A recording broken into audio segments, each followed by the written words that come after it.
सदा मह्यं दाति सौपदान्तिकं वन्देऽहं श्रीगुरो श्रीयुतापदकमलं श्रीगुरून् वैष्णवांश्च श्रीरूपं साग्रजातं सकलगुणान्वितं तं सजीवं साद्वैतं सावधूतं परिजनसहितं कृष्णचैतन्यदेवं श्री राधा कृष्ण पदान् सहगण ललिता श्री विशाखान्वितांश्च हे कृष्णा करुणा सिन्धु दीनबन्धु जगत्पते गोपेश गोपिका कांत राधा कांत नमोस्तुते सप्त कांचन गौरांगी राधे वृंदावनेश्वरी विश्वभानुसुते देवी प्रणमामि हरिप्रिये वाञ्छाकल्पतरुभ्यश्च कृपा सिन्धुभ्य एव च पतितानां पावनेभ्यो वैष्णवेभ्यो नमो नमः। जय श्री कृष्ण चैतन्य प्रभु नित्यानंद श्री अद्वैत गदाधर श्रीवासादि गौर भक्तवृंद। हरे कृष्णा कृष्णा कृष्णा हरे हरे हरे राम राम राम हरे हरे। नमो विष्णुपादाय कृष्णप्रेष्ठाय भूतले श्रीमते भक्ति वेदांत स्वामी नामिने नमस्ते सरस्वती देवी गौरवाणी प्रचारिणे निर्विशेष शून्यवादी पाश्चात्य देशतारिणे मुखं करोति वाचालं पंगुं लंघयते गिरिं यत्कृपातमहं वन्दे श्रीगुरुं दीनतारिणं परमानंद माधवं श्री चैतन्य ईश्वरम्। एक बार संकीर्तन दो, नेट चल रहा है इस मोबाइल में। एयरफोन में डाल दो।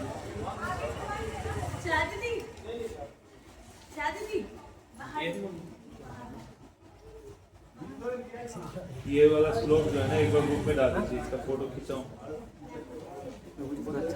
नहीं मत कुछ करो ना।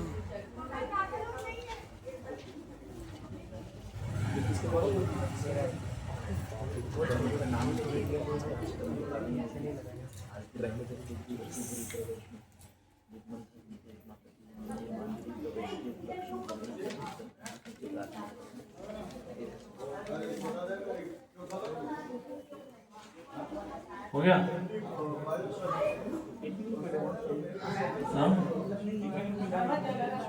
हाँ, हरे कृष्ण।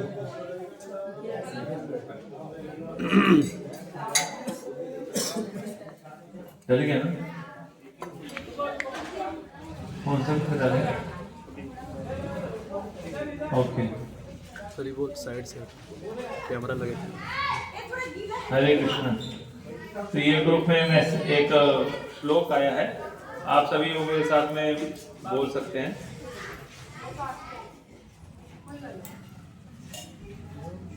हरे कृष्ण।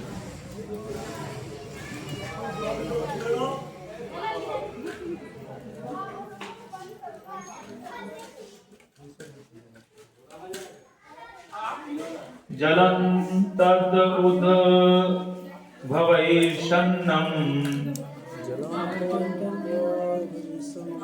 हितवाक्यो जलकाम्यया मयिकतृष्णा उपाधावेत तथान्यत्र अर्थदृक्स्वतः जलं तद उद्भवं छन्नं हितवाक्यो जलकाम्यया मयिकतृष्णाम् उपाधावेत तथान्यत्र अर्थदृक्स्वतः जलं तद उद्भवैषन्नं हितवाक्यो जलकाम्यया मयिकतृष्णा उपाधावेत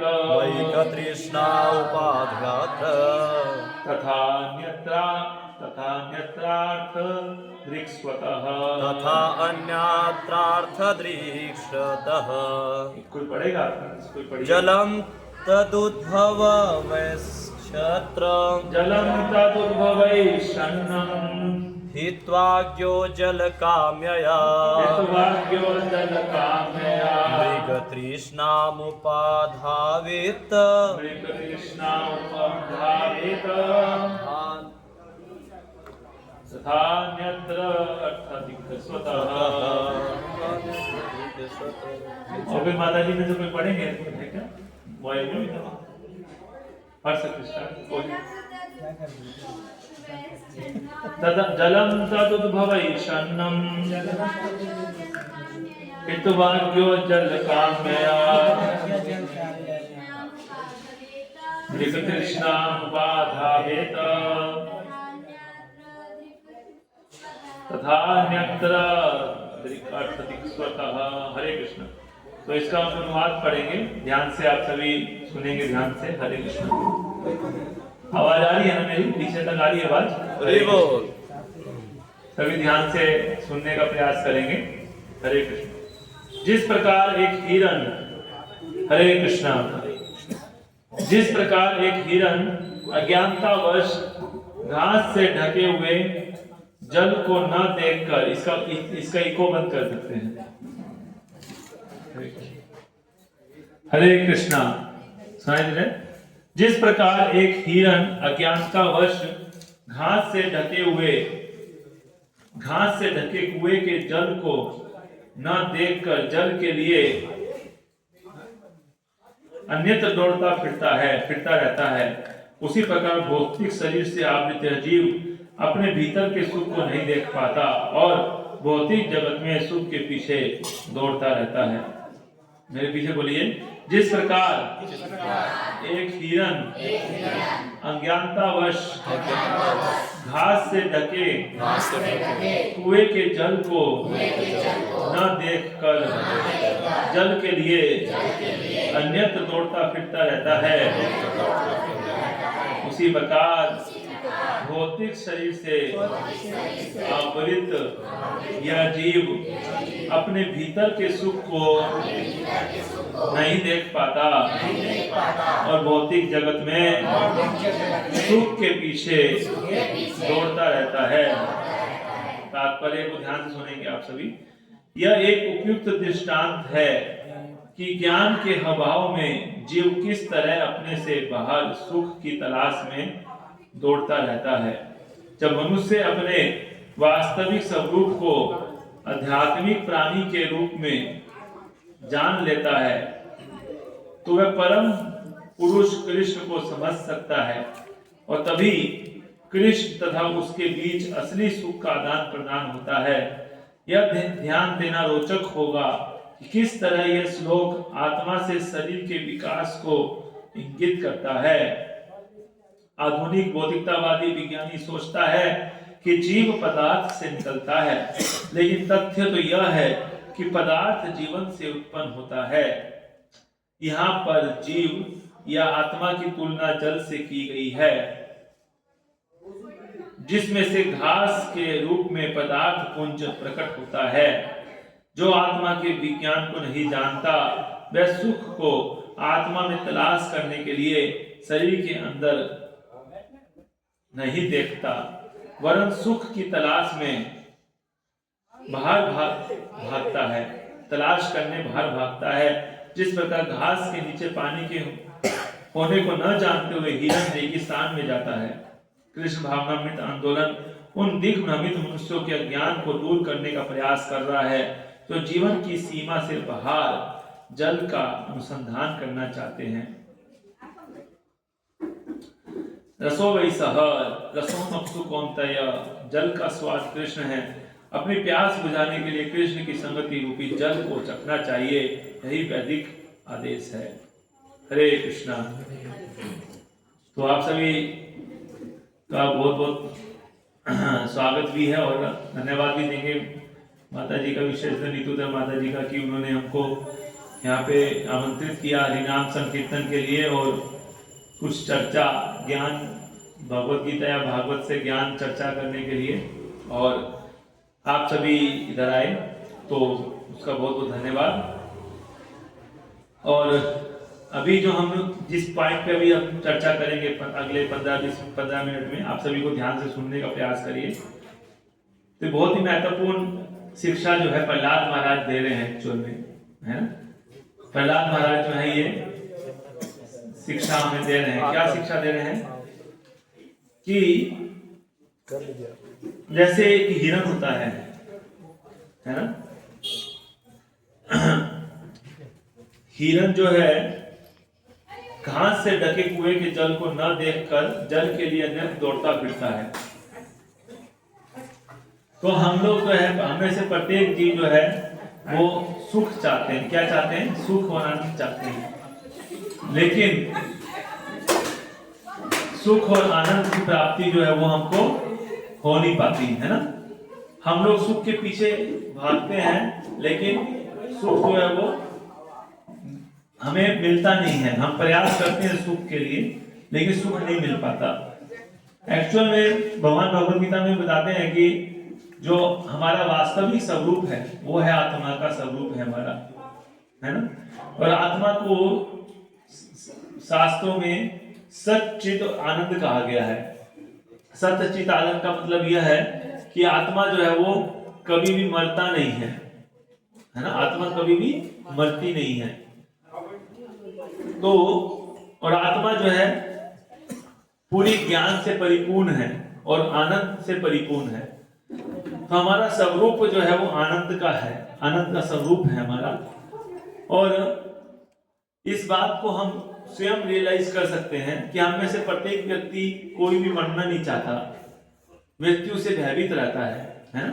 कोई अगर मान लीजिए मृत्यु के नजदीक जाते हैं, जैसे जैसे बुढ़ापा आता है मृत्यु के नजदीक जाते हैं, तो वैसे वैसे भय भी बढ़ता जाता है कि मृत्यु के बाद पता नहीं क्या होगा। कोई मरना नहीं चाहता है ना। तो ये जो नहीं मरने की जो इच्छा है हमारे अंदर इसीलिए है क्योंकि आत्मा कभी नहीं मरती है। आत्मा का स्वरूप है कि वो कभी नहीं मरती, इसलिए वही नहीं मरने की इच्छा हमारे अंदर है। और साथ में हम हमेशा जो है ज्ञान के पीछे भी पागल रहते हैं, है ना। जैसे मान लीजिए कोई किसी के बारे में चर्चा हो रही है तो हम हमेशा सुनने के इच्छुक रहते हैं कि क्या चर्चा हो रही है, किसी के बारे में क्या न्यूज में क्या चल रहा है आजकल, है ना। समाचार पत्रों में क्या चल रहा है ना।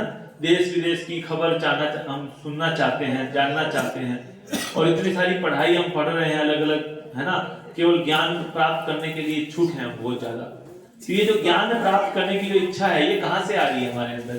क्योंकि आत्मा का ये फीचर है, आत्मा का ये स्वरूप है कि आत्मा को ज्ञान है ऑलरेडी, है ना। और इसी तरह से आत्मा जो है, हम जो है आनंद और सुख के पीछे भी भाग रहे हैं। तो ये इसी बात को मतलब कोई भी व्यक्ति दुख नहीं चाहता, लेकिन सुख चाहते हैं सब।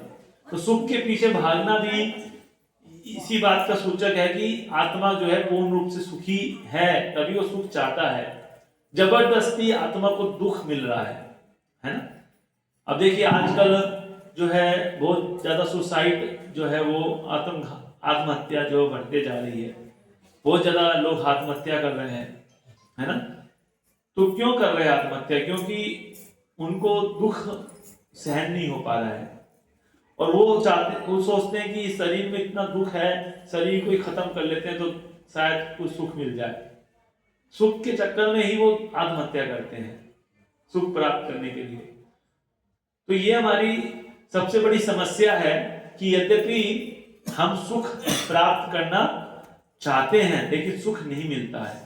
सुख कैसे मिलता है, इसी से रिलेटेड ये चीज यहाँ पे हमें बताया गया है ना, जो हमने अभी हम इसमें पढ़ रहे हैं कि सबसे पहले ये समझना है कि सुख जो है वो कहीं बाहर नहीं है, वो सुख हमारे अंदर ही है। यहाँ पे ये बताया जा रहा है सुख क्या है, हमारे अंदर है ना। जैसे जमीन के नीचे क्या होता है, पानी होता है। जमीन के नीचे क्या होता है, पानी। लेकिन जो हिरण होता है वो क्या, जमीन के नीचे पानी होता है इसलिए जमीन के ऊपर क्या उगती है, घास उगती है एक्चुअल में, है ना। तो घास को हिरण जब खाता है तो उसके बाद उसको क्या लगती है, प्यास। और प्यास के लिए वो फिर रेगिस्तान में ढूंढता है पानी को। अगर तो रेगिस्तान में उसको कभी पानी मिल सकता है क्या? नहीं। वहां पे क्या होती है? परछाई होती है, मृग मृच्छिका होती है वहां पे परछाई, तो वहां पे पानी नहीं मिलेगा उसको, है ना। तो इसी प्रकार से एक्चुअल में पानी जो है वो जमीन के नीचे है। क्या है? जमीन के नीचे। लेकिन हिरण को इस बात का पता नहीं है कि पानी किधर है, जमीन के नीचे, है ना। तो इसी प्रकार से जो है यहाँ पे ये बताना चाह रहे हैं कि आत्मा से शरीर का विकास कैसे होता है ना। जैसे ये आत्मा है, आत्मा में सच चित आनंद है, आत्मा पूर्ण रूप से शाश्वत है, उसे पूर्ण ज्ञान है, पूर्ण आनंद है। लेकिन आत्मा की उपज ही ये शरीर है। एक्चुअली आत्मा से ही शरीर उपजता है।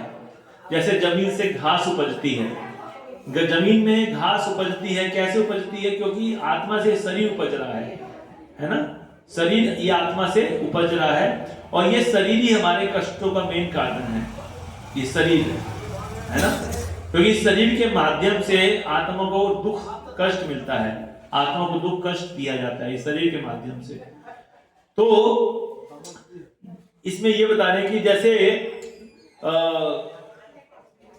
यहाँ पे आत्मा से ये शरीर का विकास इंगित होता है। क्यों होता है? क्योंकि हम जो है कर्म करते हैं, कर्म के अनुसार हमारा क्या होता है?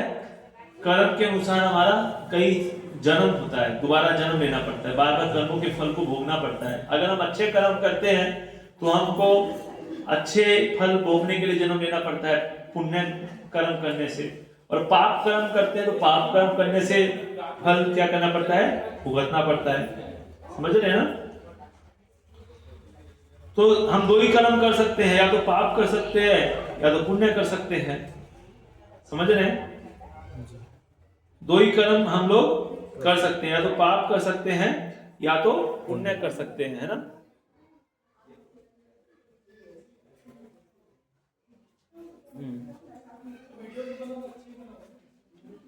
लेकिन पाप करेंगे तो उसके लिए भी पुण्य भोगने के लिए जन्म लेना पड़ेगा, और अगर पाप के फल को भोगने के लिए भी जन्म लेना पड़ेगा, और पुण्य के फल को भी भोगने के लिए जन्म लेना पड़ेगा। तो जन्म को अगर लेने से रोकना है, यही हमारे मनुष्य जीवन का क्या है? लक्ष्य है कि हमारा बार बार जन्म नहीं होना चाहिए। जन्म होने के साथ साथ क्या होता है? फिर एक बार जन्म हो गया तो फिर बुढ़ापा भी आएगा, बीमारी भी आएगी, मृत्यु भी आएगी, और कष्ट भी आएगा हमारे उसके साथ में आता है। तो हमारे को लक्ष्य ये बनाना चाहिए कि हमको जन्म ना हो। और जन्म कैसे नहीं होगा? जब कर्म नहीं होगा। कर्म जब तक चलते रहेंगे जब तक जन्म भी होता रहेगा, है ना। तो भगवान भगवद गीता में कहते हैं कि जन्म कर्म च मे दिव्यम एवं यो वेति तत्वतः त्यक्त्वा देहम पुनर्जन्म नैति मामेति सो अर्जुन। कहते हैं कि मेरे कृष्ण को अगर हम समझ जाएं कि भगवान कौन है, भगवान या भगवान के अंदर जो हम जो आत्मा है, हम अगर अपने को समझ जाएं, है ना, तो फिर हम भगवान को भी समझ सकते हैं। भगवान को डायरेक्ट समझना बड़ा मुश्किल है, आत्मा को समझना जरूरी है कि हम हैं कौन एक्चुअल में, है ना। तो इसलिए अपने वास्तविक स्वरूप को जानना, है ना, वो बहुत आवश्यक है, समझना जरूरी है ना। तो जैसे आप मार्केट में चावल खरीदना है, मान लीजिए आपको 5 क्विंटल, ठीक है, 5 क्विंटल चावल खरीदना है, तो दुकानदार आपको क्या बोलता है? या तो आपको सैंपल लेके आता है ना कि भाई आपके पास 10 वैरायटी का चावल आ गया, तो 10 वैरायटी के चावल को आप जांचते हो कौन सा चावल मेरे को खरीदना है, बासमती राइस खरीदना है, तो ये वाला राइस जो है 5 क्विंटल ला दीजिए, तो आपके पास 5 क्विंटल राइस आ जाएगा। तो सैंपल आपने देख के 5 क्विंटल राइस को आप मंगाते हैं, है ना। तो सैंपल क्या है? आत्मा जो है वो परमात्मा का सैंपल है एक्चुअली। क्या है? भगवान कहते हैं कि आत्मा क्या है? परमात्मा का, भगवान का सैंपल है ये। जैसे आप थोड़ा सा राइस देख करके आप मार्केट से 10 क्विंटल 20 क्विंटल राइस लेके आ जाएंगे, थोड़ा सा सैंपल देख के। तो जब तक हम सैंपल को नहीं पहचानेंगे तब तो बड़े भगवान को समझना जानना तो बहुत मुश्किल काम है। हमें अपने आप को समझना जानना जरूरी है पहले कि हम हैं कौन। इसको बोलते हैं आत्म साक्षात्कार करना बहुत जरूरी है। अगर हम आत्म साक्षात्कार नहीं करते तो फिर भगवान को जानना और भी कठिन कार्य है। नहीं समझ पाएंगे, है ना। तो इसलिए अपने आप को जानने के लिए, आत्म साक्षात्कार के लिए जो है हमें सबसे पहले ये समझना पड़ेगा कि हमें शरीर नहीं है। ये शरीर तो एक प्रकार का क्या है, आइडेंटिटी हमारी जो है ये शरीर के रूप में नहीं है एक्चुअली, है ना। हमारी आइडेंटिटी जो है वो आत्मा के रूप में है ना। तो आत्मा जो है वो हमेशा भगवान के धाम में, भगवान की सेवा में हमेशा रत रहता है। जैसे ये हाथ है, ये हाथ में ये हाथ जो है इस शरीर का क्या है, हिस्सा है। तो ये हाथ किसी शरीर से जब तक जुड़ा है तब तक जो है वो स्वस्थ रहता है। लेकिन जैसे इस हाथ को शरीर से अलग कर दिया जाए तो क्या होता है, वो एकदम बिना काम का हो जाता है ना। जैसे कि कोई मशीन है, बड़ी मशीन में कोई पुर्जा लगा हुआ है, कोई पेंच लगा हुआ है, जब तक वो मशीन में लगा है तब तक वो उसका यूज है।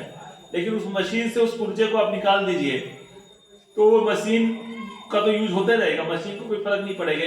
तो छोटे से पुर्जे से अगर निकल भी जाएगा बड़ी मशीन का में, है ना, लेकिन वो पुर्जा बेकार हो जाएगा, उसमें जंग लग जाएगा, वो किसी काम का नहीं है।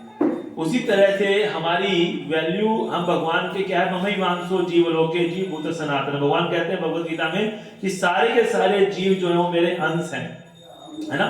तो हम जब तक भगवान से जुड़ के रहते हैं, भगवान से कनेक्ट रहते हैं, तब तक हमारा वैल्यू रहता है। और जैसे ही हम भगवान से अलग हो जाते हैं या भगवान से अलग होके भोगना चाहते हैं तो फिर हम जो है हमारी वैल्यू खत्म हो जाती है और हम जो है कष्ट मिलता है, हमको दुख होता है। जैसे कि मान लीजिए आपको बहुत भूख लगी है, तो भूख लगी है तो अगर आप खाने को केवल अपने हाथ में रखोगे तो आपकी कमजोरी कभी दूर नहीं होगी, है ना। ये हाथ सोचेगा कि मैं अपने आप को जो है केवल खा लेता हूं, मैं पकड़ के रखता हूं खाने को। पकड़ के रखने से क्या इसके हाथ की कमजोरी दूर हो जाएगी क्या? अगर आपको भूख 2 दिन से आपने खाया नहीं है, मान लीजिए आपने उपवास किया है और अब आपको भूख लगा हुआ है, तो अब खाने को क्या करोगे, हाथ में रखोगे कि उसको पेट में डालेंगे ना पेट में। तो उसी प्रकार से जब पेट में डालते हैं तो क्या होता है, पेट से जो एनर्जी निकलती है उस एनर्जी से हाथ को भी शक्ति मिल जाती है अपने आप। हाथ को अलग से जो है भोगने की जरूरत नहीं है, कुछ खाने की जरूरत नहीं है हाथ को, उसकी शक्ति जो है पेट में भोजन डालने से स्वयं मिल जाती है उसको, है ना। उसी प्रकार से भगवान को जब हम कुछ, भगवान जो है पेट की तरह है, क्या है, पेट की तरह, और हम किसकी तरह हैं, हाथ की तरह। अगर हम केवल अपने एंजॉयमेंट के बारे में सोचते हैं कि मैं कैसे सुखी हो जाऊं, अपने बारे में केवल सोचते हैं कि मेरे को धन कमाना है, पैसा कमाना है, बढ़िया से जो है रहना है ना, अच्छे से इंद्रिय तृप्ति करना है, अपने बारे में केवल सोच रहे हैं, अपने सुख के बारे में सोच रहे हैं, तो हम कभी सुखी नहीं हो सकते। जैसे कि हाथ अगर अपने बारे में केवल सोचेगा कि मेरे को कैसे खाना खा लूं, खुद भोग कर लूं, तो ये हाथ कभी सुखी नहीं होगा। इसको क्या करना पड़ेगा, खाने को पेट में डालना पड़ेगा। यानी कि जब हम भगवान से जुड़ के भगवान की सेवा में अपने आप को लगाते हैं, है ना, तब वास्तव में हम क्या होते हैं, सुखी होते हैं। हरि बोल, हरि बोल। इसलिए अपने आप को भगवान से जोड़ना और भगवान से की सेवा में अपने आप को लगाना, इससे हम जो है अपने आप को सुखी बना सकते हैं। ये सुखी होने का तरीका है, सुखी बनने का तरीका है ना। तो इसलिए हमको समझना चाहिए कि बिना जो है भगवान, इसका एक उदाहरण और है। अगर आप पेड़ में पानी डालते हैं तो पेड़ के पानी डालने से जो है समस्त वृक्ष में जितने भी पत्ते होते हैं, फल होते हैं, टहनी होती है, सब में पानी अपने आप पहुंचता है। मान लीजिए पेड़ की टहनी सूखी है, पत्ता सूखा है, अगर आप उस टहनी पे पानी डालेंगे तो कुछ फायदा है? टहनी पे पानी डालने से कोई फायदा नहीं है। अगर आपको टहनी को हरा भरा करना है तो उसके पेड़ में पानी और जड़ में पानी डालना पड़ता है। इसी तरह से अगर हम जब तक कृष्ण का नाम लेने में, जैसे अभी हम लोग कीर्तन कर रहे हैं, भगवान के बारे में श्रवण कर रहे हैं, भगवत गीता पढ़ रहे हैं, तो इस तरह से जब हम भगवान को जानने का प्रयास करेंगे, समझने का प्रयास करेंगे, सुनने का प्रयास करेंगे भगवान के बारे में, तब जा करके वो प्रमाणिक स्तोत्र से जब सुनेंगे, है ना, तब जा करके हमें जो है अवास्तविक आनंद की अनुभूति होगी, है ना। तो इस तरह से हमें जो है समझना चाहिए कि असली जो सुख है वो जो है वो केवल हमें तभी मिल सकता है, नहीं तो हम किसके पीछे भाग रहे हैं, परछाई के पीछे भाग रहे हैं, है ना। परछाई है बाकी। अगर हम जैसे हिरन जो है रेगिस्तान में पानी के पीछे मारा मारा फिरता है कि पानी कहाँ है, पानी कहाँ है, लेकिन पानी रेगिस्तान में कभी नहीं मिलता, उसकी परछाई मिलती है, पानी दिखता है पानी है लेकिन पानी नहीं होता, है ना। उसी तरह से जैसे हम जो है आत्मा के अस्तित्व को समझना है, अपने आप को जानना है कि मैं कौन हूँ, आत्म साक्षात्कार करना है, ये आनंद जो है जब तक हमें तभी प्राप्त होगा जब हम अपने आप को ज्ञान में परिपक्व करते हैं, भगवत गीता का ज्ञान सुनते हैं, पढ़ते हैं, हरि नाम लेते हैं और कीर्तन करते हैं भगवान का, तब जो आत्मा को जो साक्षात्कार होता है, हम अपने आप को आत्मा के रूप में समझ सकते हैं, जान सकते हैं, है ना। और जितनी मात्रा में हम अपने आप को आत्मा के रूप में समझेंगे, जानेंगे, उतना ही सुखी हम बनेंगे, है ना। तो सारा का सारा सुख जो है वो हमारे अंदर ही निहित है। इस बात को समझने में कि हमें शरीर नहीं है, क्या है, आत्मा है, इस बात को समझने में ये जो पढ़ाई है, ये कहीं भी किसी भी स्कूल, किसी भी कॉलेज, इस संसार में जितना भी शिक्षा का स्तोत्र है, कहीं भी इस प्रकार का ज्ञान जो है वो दिया नहीं जाता कि हम इस शरीर हैं कि आत्मा है, कैसे समझे इस बात को, है ना। लेकिन इस्कॉन में इस प्रकार की जो शिक्षाएं हैं वो हमको मिलती है, प्राप्त होती है कि हम ये शरीर नहीं है बल्कि क्या है, आत्मा है। और यही ज्ञान को अर्जुन को भगवान ने भगवत गीता में दिया था।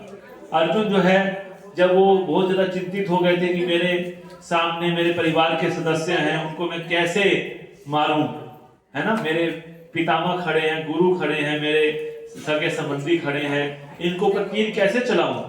तो भगवान ने फिर ये ज्ञान दिया अर्जुन को कि तुम जो है शरीर नहीं हो, आत्मा हो, और अगर ये लोग मरेंगे भी तो भी इनके शरीर को कोई शरीर ही मरेगा, आत्मा जो है वो कभी नहीं मरती, आत्मा हमेशा एज इट इज हमेशा रहती है ना।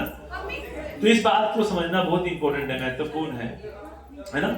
तो इससे हम जो है अपने जन्म मृत्यु के चक्र से अपने को निकाल के और हम भगवत धाम को जा सकते हैं। तो ये भगवान के धाम को प्रवेश करना, भगवान का धाम जो है भगवत गीता में भगवान बताते हैं कि न तद भासते सूर्यो न शंशांको न पावकः यत् कृत्वा न निवर्तन्ते तद धाम परमम मम। कि भगवान को जो धाम है वो सूर्य की और चंद्रमा के द्वारा या बिजली के द्वारा प्रकाशित नहीं होता है, वो स्वयं प्रकाशित है। और एक बार जो भगवान के धाम में प्रवेश कर जाता है वो दोबारा से इस भौतिक जगत में लौट के वापस नहीं आता। तो हमें मनुष्य जीवन में यह हमारा लक्ष्य है कि हम कैसे अपने इस जन्म मृत्यु के चक्र से अपने आप को निकाल के भगवान के धाम में अपने आप को पहुंचाएं। और उसके लिए सबसे महत्वपूर्ण क्या है कि हम जो है अपने अंदर जो देहात्म बुद्धि है कि मैं सोचता हूं कि मैं ये शरीर हूं या मन हूं, है ना, इस बुद्धि से हम बाहर अपने आप को निकाल के और हम सुख और आनंद की अनुभूति करें, है ना। तो जैसे कोई हमको, हमें शरीर नहीं है लेकिन हमारा आइडेंटिटी कार्ड में हमेशा क्या लगा रहता है, जैसे हमारा आधार कार्ड है उसमें क्या रहता है, यही हम अपना फोटो उसमें डालते हैं, है ना।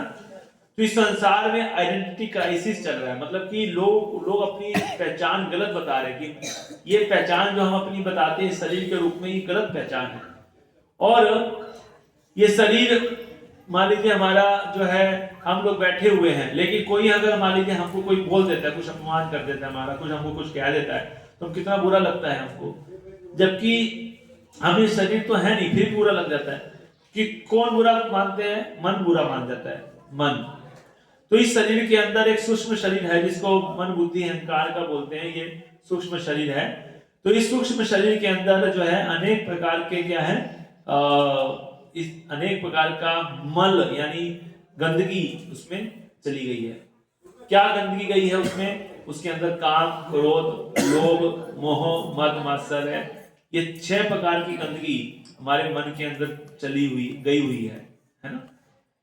तो इस प्रकार से अपने मन की जो गंदगी है, उस गंदगी के कारण ही अनेक प्रकार की जो है मन ही के कारण जो है हमें अनेक शरीर धारण करने पड़ते हैं, क्योंकि हमारे मन में अनेक प्रकार की भोगने की इच्छाएं हैं, भोगने की प्रवृत्ति है ना, गलत प्रवृत्ति भोगने की है, जिसके कारण हमें अनेक जन्म लेने पड़ते हैं। तो जब हमारा पुनर्जन्म होता है तो हमारा ये शरीर तो नष्ट हो जाता है, लेकिन जो सूक्ष्म शरीर है मन बुद्धि अहंकार का, वो हमारे साथ में चलते रहता है जन्म जन्मांतर, और उसी सूक्ष्म शरीर को शुद्ध करना है हमारा लक्ष्य है ना। चेतो दर्पण मार्जनम, तो चित्त जो हमारा चित्त है, जिसमें जो जिसको मन भी बोला जाता है, मन है ना, उसको शुद्ध करने से हमारा क्या होगा, चित्त को शुद्ध करना जो है, उससे एक्चुअल में हमारा जो है फिर जन्म नहीं होता। फिर हम एक बार शुद्ध हो गए तो फिर भगवत धाम में जा सकते हैं, और वहां पे हमारा शाश्वत शरीर हमें मिलेगा। एक बार हमें ये शरीर छोड़ के फिर हम हमेशा हमेशा के लिए शाश्वत शरीर में भगवत धाम में प्रवेश कर सकते हैं। तो इसलिए हमारे को जो है इसके लिए सबसे सरल उपाय जो है, वो संस्तुति जो है हमारे लिए की गई है, वो है हरि नाम, है ना। हरि नाम करने से क्या है कि हमारे अंदर जितना भी कल्मश है, वो सारा कल्मश जो है वो खत्म होता है और हमारा मन शुद्ध होता है हरि नाम करने से, है ना। तो हरि नाम में बहुत शक्ति, पावरफुल बहुत शक्ति है हरि नाम में। तो ये हरि नाम जो है वो सारे शास्त्रों में बताया गया, हरे नाम है वो केवलम कलो नास्ति नास्ति नास्ति एव गतिरन्यथा। विशेष रूप से कलयुग में इतना ज्यादा दूषण है। पहले के युगों में इतना दूषण नहीं होता था। पहले के युगों में जो है लोगों का मन पवित्र होता था, है ना। पहले के युगों में जो है बताते, सतयुग में जो है जो मतलब असुर होते थे, है ना, और जो देवता होते थे, है ना, वो अलग अलग ग्रहों पे निवास करते थे सतयुग के समय पे, है ना। लेकिन जब त्रेता युग आया तो त्रेता युग में असुर और जो देवता थे वो एक ही ग्रह पे वास करने लगे, है ना। और फिर द्वापर में एक ही घर में, एक ही परिवार में जो है कौन प्रवास करने लगे, देवता और असुर। जैसे हम कौरव में देखते हैं, कौरव की एक ही फैमिली थी, है ना। उसमें असुर थे कौन, कौरव, और देवता कौन थे, पांडव। मतलब उनका स्वभाव देवता और असुर एक ही परिवार में। ये द्वापर की बात बता रहे हैं, है ना। उससे पहले त्रेता युग में जो है असुर रावण था, और देवता यानी कि जैसे बाकी सारे असुर अलग रहते थे, एक ही पृथ्वी पर रहते थे, लेकिन असुर अलग थे और देवता अलग थे, है ना। लेकिन जब कलयुग आया तो कलयुग में असुर और देवता दोनों एक ही मनुष्य के शरीर में है। यानी प्रत्येक मनुष्य में असुरी स्वभाव भी है और दैवी स्वभाव भी है।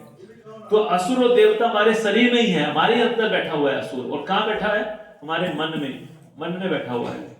ये मन में इतना ज्यादा कलमश है कि इसको खत्म करना है हमें मनुष्य जीवन प्राप्त करके। तो ये कलमश कैसे खत्म होता है, जब हम हरिनाम संकीर्तन करते हैं। हरे कृष्णा कृष्णा कृष्णा हरे हरे, हरे राम राम राम हरे हरे।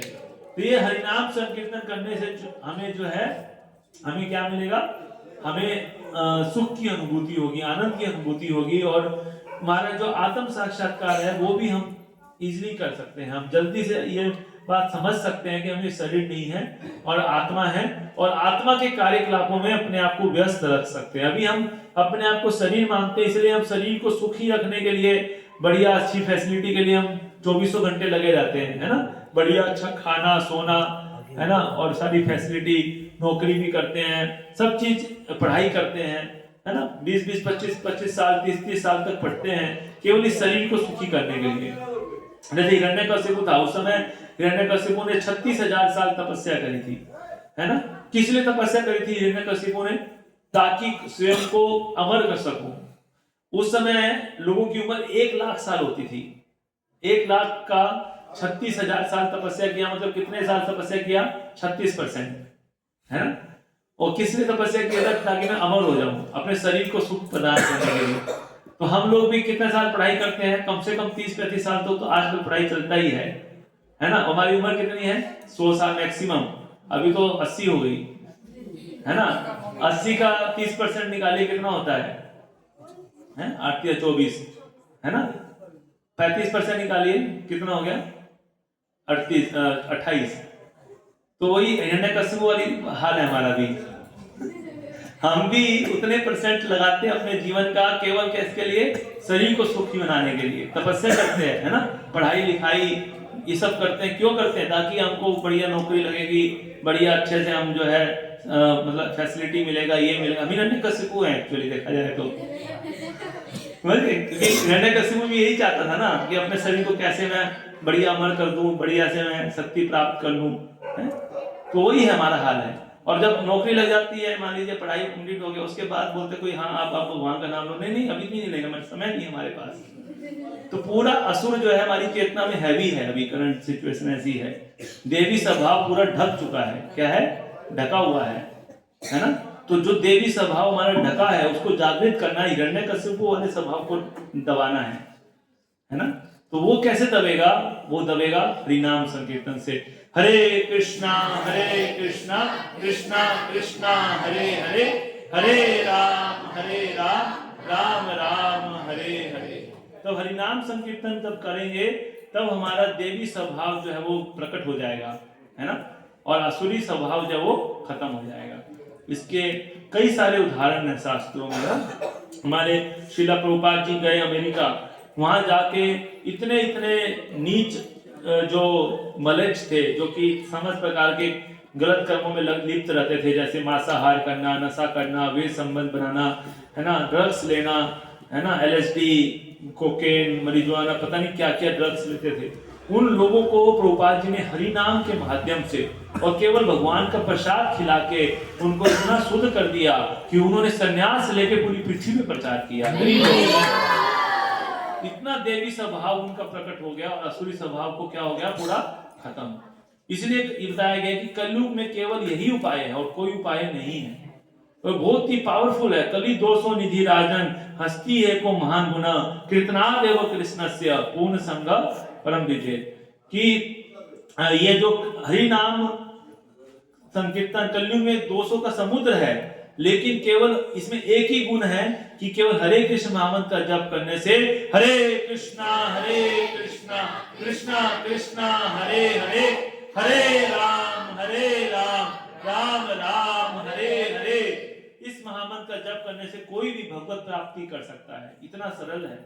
लेकिन दुर्दैवमयी दृश्यम निहा जनी नानुराग, जो दुर्भाग्यशाली जीव है कलयुग के, वो इसको कभी नहीं प्राप्त कर सकते। वो बहुत कठिन है कि कलयुग के जीव क्या है, मदभाग्य यानी दुर्भाग्य से परिपूर्ण है। केवल जो महान सौभाग्यशाली जीव है वही इसको केवल प्राप्त कर सकता है, वही इसको अपना सकता है। तो आप सब में से कितने लोग सौभाग्यशाली बनना चाहते हैं? हाथ खड़ा कीजिए। और कितने लोग हैं जो दुर्भाग्यशाली बनना चाहते हैं? हाथ खड़ा कीजिए। तो आप में से कितने लोग हैं जो हरि नाम करना चाहते हैं? हाथ खड़ा करें। तो अब आपने हरि नाम, देखिए भगवान यहाँ पे प्रेजेंट है ना, अब भगवान के सामने आपने हरि नाम लेने के लिए संस्कृति की, तो कम से कम एक माला का जप जो है आप सभी शुरू कर सकते हैं। यहीं बगल में हमारा केंद्र है इस्कॉन का, तो आप प्रत्येक रविवार को वहां पर आ सकते हैं, एसोसिएशन ले सकते हैं, मंगल आरती होती है, कीर्तन होता है, कथा होती है, इन सब में भाग ले सकते हैं। तो इससे आपके जीवन में दैवी गुण जो है विकसित होते जाएंगे। और मनुष्य जीवन प्राप्त करके अगर हम दैवी गुण विकसित नहीं कर पाए और केवल इस संसारिक कार्यों में लगे रह गए, है ना, खाना पीना सोना, बच्चे पैदा करना, अपने आप को बचाना, है ना, तो ये आसुरी चीजों में अगर लगे रह गए, पशुवत जीवन जीते रह गए, तो मनुष्य जीवन बर्बाद हो जाएगा, है ना, और हमारी आत्मिक बड़ी अपॉर्चुनिटी जो है वो चली जाएगी, हाथ से निकल जाएगा, है ना। तो इस प्रकार से, है ना, तो ये जो है हमें समझना है कि ये जो है हमें अपने आप को सही ज्ञान प्राप्त करके, सत्संग करके, हमको भगवान के भक्ति में अपने आप को प्रवेश करके इस जन्म मृत्यु के चक्र से अपने आप को निकालना है और वास्तविक सुख और वास्तविक आनंद को प्राप्त करना है। हरे कृष्णा कृष्णा कृष्णा हरे हरे, हरे राम राम राम हरे हरे। जगत गुरु श्रीला प्रभुपाद की जय। तो अभी हम लोग थोड़ा आरती करेंगे भगवान की, है ना, तो सब लोग अभी आरती के लिए खड़े हो जाए, खड़े करते सबको आरती के लिए। हाँ, तो आरती में सब लोग